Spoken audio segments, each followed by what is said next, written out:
Zpívat, ona mi zmizela jako laň u lesa v remísku. V očích mi zbylo jen pár žlutých penízky ukryl jsem do hlíny pod dubem. Až příště přiletí, my už tu nebudem, ach pýcho marnivá. My už tu nebudem, ale jiný zaspívá o vodě, o trávě, o lese, o smrti, se kterou smířit nejde se, o lásce, o zradě, o světě. Bude to písnička o nás dvou a kometě. Na hvězdném nádraží cinkají vagóny, pan Kepler rozepsal nebeské zákony, hledal až nalezl v hvězdářských triétech tajemství, která teď neseme na bedrech.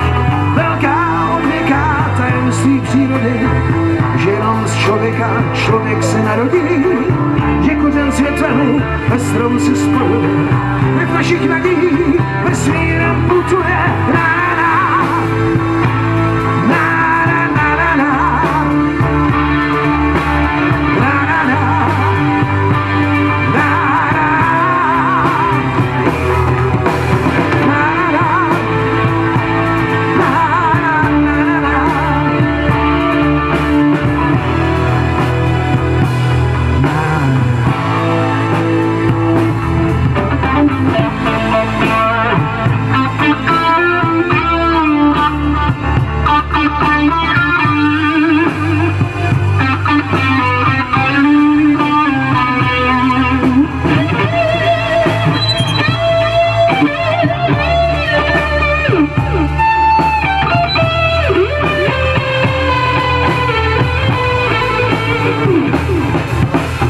Spatřil jsem kometu, byl jak relief, s podrukou umělce, který již nežije.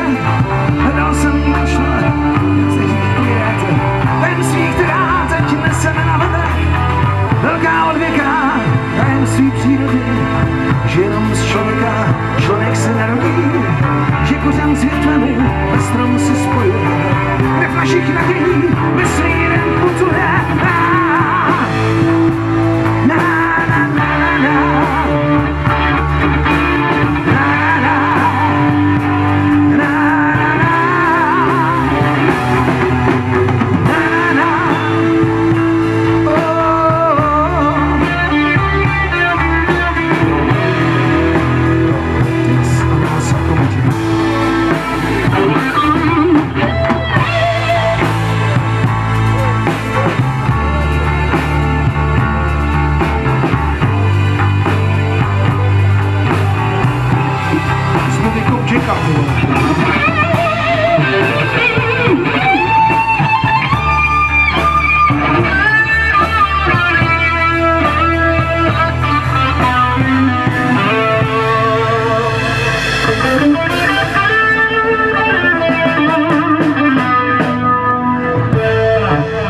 Tak já nevím, tak jsem si ho vykop sám.